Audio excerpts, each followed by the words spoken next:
ಹುಣಸೂರು ಗಾಣಿಗರ ಸಂಘದ ಭವನ ಪುನಶ್ಚೇತನ ಕಾಮಗಾರಿ ಬಗ್ಗೆ ಆರೋಪಿಸಲು ಗಾಣಿಗರ ಸಂಘದ ಮಾಜಿ ಅಧ್ಯಕ್ಷ ಇಂಟೆಕ್ ರಾಜುಗೆ ನೈತಿಕತೆ ಇಲ್ಲ ಎಂದು ಆಸ್ಪತ್ರೆ ಕಾವಲ್ ಗ್ರಾಮ ಪಂಚಾಯಿತಿ ಮಾಜಿ ಅಧ್ಯಕ್ಷ ಹಾಗೂ ಗಾಣಿಗ ಸಂಘದ ಸದಸ್ಯ ಕೆ ರಮೇಶ್ ಹೇಳಿದರು. ಅವರು ನಗರದ ಪತ್ರಕರ್ತರ ಸಂಘದ ಕಚೇರಿಯಲ್ಲಿ ಸುದ್ದಿಗೋಷ್ಠಿ ನಡೆಸಿ ಮಾತನಾಡಿ, ಗಾಣಿಗರ ಸಂಘದ ಅಧ್ಯಕ್ಷ ಎಂದು ಹೇಳಿಕೊಂಡು ಓಡಾಡುವ ಇಂಟೆಕ್ ರಾಜು ನಮ್ಮ ಸಮುದಾಯದ ಅಧ್ಯಕ್ಷರೇ ಅಲ್ಲ. ಅವರು ರಾಜೀನಾಮೆ ಕೊಟ್ಟು 7 ವರ್ಷವಾಗಿದೆ. ಆಗಿದ್ದರೂ ನಾನು ಅಧ್ಯಕ್ಷ ಅಂತ ಹೇಳಿ ಜನಾಂಗದ ಅಭಿವೃದ್ಧಿ ಕೆಲಸಗಳಿಗೆ ಕಳೆದ 10 ವರ್ಷಗಳಿಂದ ತೊಂದರೆ ನೀಡುತ್ತಿರುವುದು ಸರಿಯಲ್ಲ.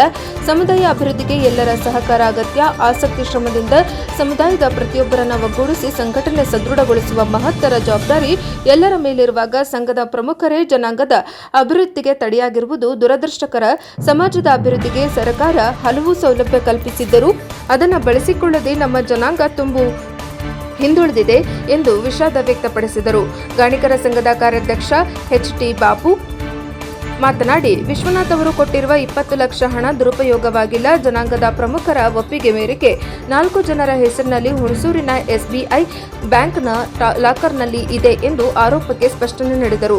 ಮಾಜಿ ಶಾಸಕ ಎಚ್.ಬಿ. ಮಂಜುನಾಥ್ ಅವರ ಅವಧಿಯಲ್ಲಿ ಮಂಜೂರು ಆಗಿದ್ದ 30 ಲಕ್ಷ ರು ಹಣವನ್ನು ಇಂಟೆಕ್ ರಾಜು ಅಧ್ಯಕ್ಷರಾಗಿದ್ದ ಸಂದರ್ಭದಲ್ಲಿ ಬಳಸದೆ ಸರ್ಕಾರಕ್ಕೆ ವಾಪಸ್ಸು ಆಗಿದೆ.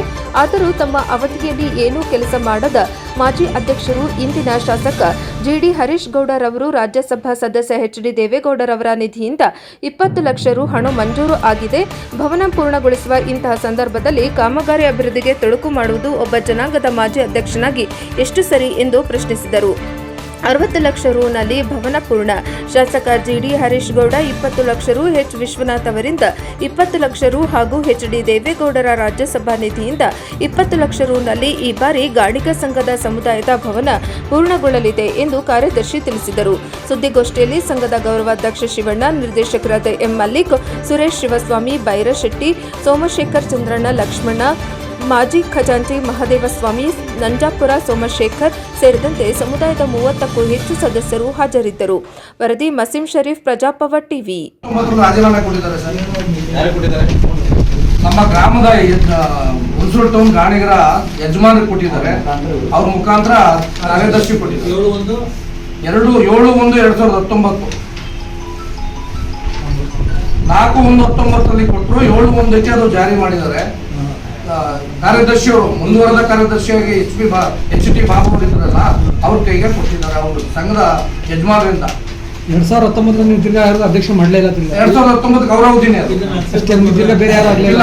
ಆಗಕ್ಕೆ ಯಾರು ಬಿಟ್ಕೊಳ್ತಾರೆ, ದಾಖಲಾತಿಗಳನ್ನ ಕೊಡ್ತಾ ಇಲ್ಲ. ಸನ್ಮಾನ್ಯ ಶ್ರೀ ಇಂಟೆಕ್ ರಾಜ್ ಅವರು ದಾಖಲಾತಿಗಳನ್ನ ಕೊಡ್ತಾ ಇಲ್ಲ. ಎಲ್ಲಾ ದಾಖಲಾತಿಗಳನ್ನ ಅವರೇ ಇಟ್ಕೊಂಡು ಸರ್ಕಾರಕ್ಕೆ ಕೊಡೋದಾಗಿ ನಮ್ಗಾಗೋದಾಗಿ ಕೊಡ್ತಾರೆ. ರಾಜೀನಾಮೆ ಇದೆ ಸರ್, ಕೊಟ್ಟಿದ್ರಲ್ಲ.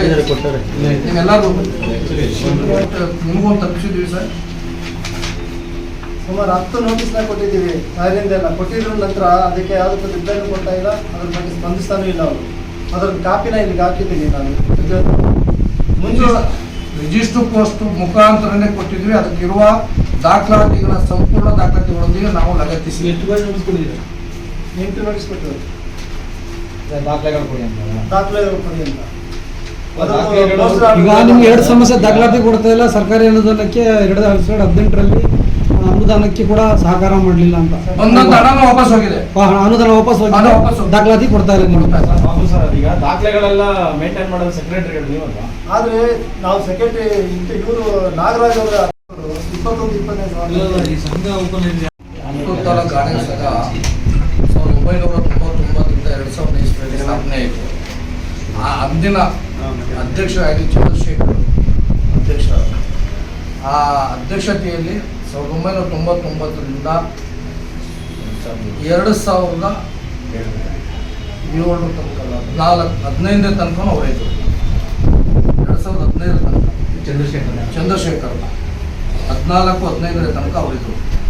ಅವರ ಅವಧಿಯಲ್ಲಿ ಅಷ್ಟು ವರ್ಷದ ಅವಧಿಯಲ್ಲಿ ಸರ್ಕಾರದ ಬಂದಂಥ ಜನಪ್ರತಿನಿಧಿಗಳ ಹಣ ಮತ್ತು ಯಾರು ದೇವಣಿಗೆ ನಮ್ಮ ಜನಾಂಗದವರು ಮತ್ತು ಇತರರೆಲ್ಲ ದೇವಣಿಗೆ ಕೊಟ್ಟಂಥ ಹಣದಲ್ಲಿ ಆ ಕೆಲಸನ ನಿಲ್ಲಿಸಿ ಯಾವುದೇ ಲೆಕ್ಕಪತ್ರ ಕೊಡದೇ ಇರೋದಕ್ಕೆ ಅವ್ರ ಮೇಲೆ ಆರೋಪಗಳನ್ನ ಈಗ ಮಾಡಿರುವ ಆರೋಪದ ನಮ್ಮ ಪ್ರೆಸ್ ಮೀಟಿಂಗ್ ಮಾಡಿರುವ ಆರೋಪದ ನಮ್ಮ ಮಾಜಿ ಅಧ್ಯಕ್ಷರಾದ ಇಂಟೆಕ್ ರಾಜ್ ಅವರು ಆರೋಪ ಮಾಡಿ ಅವರಿಗೆ ಅರ್ಜಿ ಬರೆದು ವಜಾಗೊಳಿಸಿ ಅಂತ 11 ದಾಖಲಾತಿಗಳಿದೆ.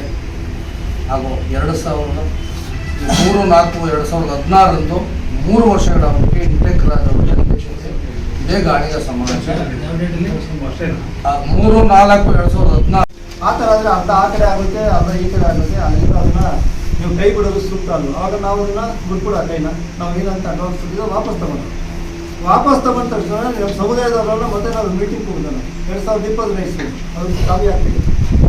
ನಮ್ಮನೇಲೆ ಕೂಡಿದಾಗ ಶಿವಣ್ಣ ಅವರಿದ್ರು, ಎಲ್ಲ ಇರೋ ಗಣ್ಯರು ಎಲ್ಲರೂ ಇದ್ರು, ಸಾಧಿಕೆ ನಾಗರಾಜ್ ಅವರು, ಶರವಣ ಅವರು ಎಲ್ಲರೂ ಇದ್ರು. ಅವ್ರ ಸಿಗ್ನೇಚರ್ ಸಮೇತ ಇದೆ, ನಾನು ಕೊಟ್ಟಿದ್ದೀನಿ ಕಾಪಿಗೆ. ಲಾಸ್ಟ್ 20 ಪೇಜ್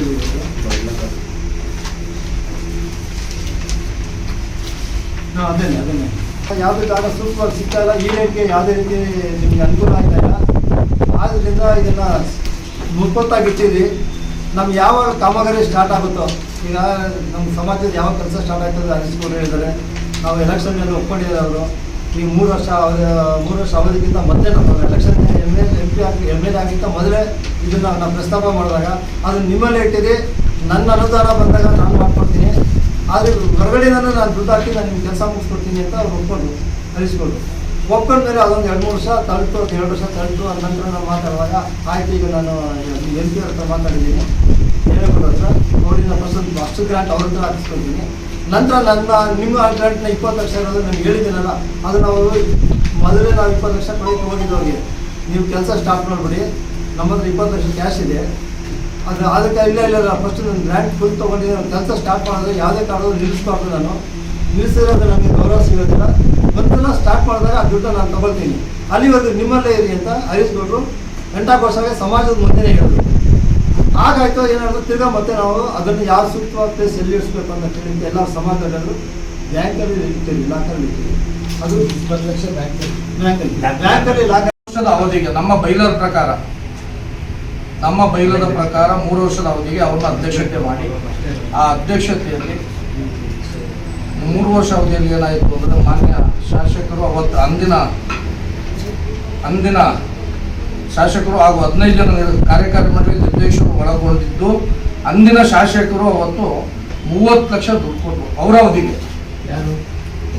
HP ಮಂಜುನಾಥ್ ಅವರು, ಅಂದಿನ ಶಾಸಕರಾದ HP ಮಂಜುನಾಥ್ ಅವರು 30 ಲಕ್ಷ ಅವರ ಅವಧಿಯಲ್ಲಿ ದುಡ್ಡು ಕೊಟ್ಟು ಸರ್ಕಾರದಿಂದ ತಂದು ಕೈ ಕೊಟ್ಟರು. ಸರ್ಕಾರದಿಂದ ಕೊಟ್ಟಿದ್ದಾರೆ ಅನುದಾನ, ಸರ್ಕಾರದಿಂದ ಅನುದಾನ ಕೊಡಿಸಿ. ಎಷ್ಟು ಇಸ್ವಿಲ್ ಕೊಟ್ಟಿದ್ದವರು? 2018 ಸರ್ಕಾರದ ಆದೇಶ 18 ಜಿಲ್ಲಾಧಿಕಾರಿ ಹಿಂದುಳಿದ ವರ್ಗಗಳ ಕಲ್ಯಾಣ ಇಲಾಖೆಗೆ ಹಣ ಹಾಕಿಸಿ, ಆ ಹಣದಲ್ಲಿ ನಮ್ಮ ಅಧ್ಯಕ್ಷರು ಸಂಘದಲ್ಲಿದ್ದಾಗಲೇ ಆಲ್ರೆಡಿ ಅವತ್ತು ಇದರಲ್ಲಿ ಸರಿಯಾದ ದಾಖಲಾತಿಗಳನ್ನು ಕೊಡದೆ, ಎಷ್ಟು ದಾಖಲಾತಿಗಳು, ಸಂಘದ ಅನುಮೋದನೆ ಕಟ್ಟಡದ ಪಟ್ಟಿ, ನೋಂದಾಯಿತ ನವೀಕರಣ ಪಟ್ಟಿ, ಅಂತ್ಯಕ್ಕೆ ಆಡಿಟ್ 2018 ಅಂತ್ಯಕ್ಕೆ ಆಡಿಟು ಅಂಗೀಕೃತವಾದ ಅನುಮೋದಿಸಲ್ಪಟ್ಟ ಅಂದಾಜು ಪಟ್ಟಿಗಳನ್ನು ಕೊಡದೆ ಹಣ ವಾಪಸ್ ಹೋಯಿತು. ರಿಲೀಸ್ ಆಗಲೇ ಇಲ್ಲ. ನಮ್ಮಿಂದ ಕೊಡಕ್ಕೆ ಅವರು ನಮ್ಮ ಅಧ್ಯಕ್ಷರು ಮಾನ್ಯ ಮಾಜಿ ಒಡ್ದೇ ಇರೋ ಕಾರಣ ಹಣ 30 ಲಕ್ಷ ವಾಪಸ್ ಹೋಯಿತು. ಅಧ್ಯಕ್ಷರು ದಾಖಲೆ ಕೊಡೋದ್ರು ವಿಫಲ ಆದವು.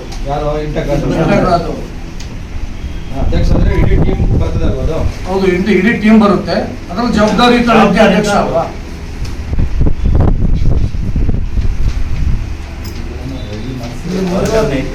ಎಲ್ಲ ಕಾರಣಾಂತರ ಏನೋ ಗೊತ್ತಿಲ್ಲ, ಕೊಡ್ಲಿಲ್ಲ, ಇಲಾಖೆಯವರು ತಲುಪಿಸಿಲ್ಲ. ನಾವು ನಮ್ಮ ಏನ್ ಪದಾಧಿಕಾರಿಗಳಿದ್ರು ಅವ್ರ ಜೊತೆಗೆ ಇತರೆ ಜನಾಂಗನೂ ಹೋಗಿ 4-5 ಸಂಬಂಧಪಟ್ಟ ಅಧಿಕಾರಿನ ಪರಿಚಯ ಮಾಡಿ RDC ಸಂಬಂಧಪಟ್ಟ ಮಾತಾಡಿ ಸಂಸ್ಥೆಯನ್ನು ಮಾತಾಡೋ ಬಂದಿದ್ವಿ.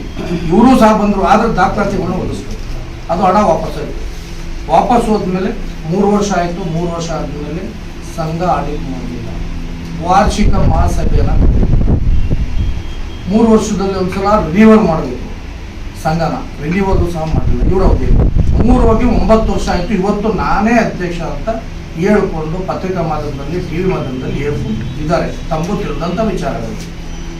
ಈ ವಿಚಾರದಲ್ಲಿ ಈಗ ನಾವೇನು ಮಾಡಿದ್ವಿ, ಈ ಹೊಸದಾಗಿ ನಾವು ಸಂಘನ ಮಾಡ್ಕೊಂಡು ಅದೇ ಸಂಘನ ರಿನ್ಯೂವಲ್ ಮಾಡಿಕೊಂಡು ಮೊನ್ನೆ ಈಗಿನ ಶಾಸಕರು ಇನ್ನಿತರೆ ಅಧಿಕಾರಿಗಳೆಲ್ಲ ಸೇರಿ ಅದನ್ನು ಮಾಡಿ ನಮ್ಗೆ ಮಾಡ್ಕೊಡೋಕ್ಕೆ ಇವತ್ತು 20 ಲಕ್ಷ ನಮ್ಮ ಸಂಘಕ್ಕೆ ದುಡ್ಡು ಕೊಟ್ಟಿದ್ವಿ.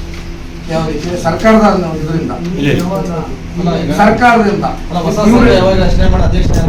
ಅಧ್ಯಕ್ಷನ ಇನ್ನೂ ಮಾಡಿಲ್ಲ, ಅದು ಶಾಸಕರು ಮಾಡ್ತಾರೆ, ಅದು ನೀಗ ಹೇಳ್ತಾರೆ.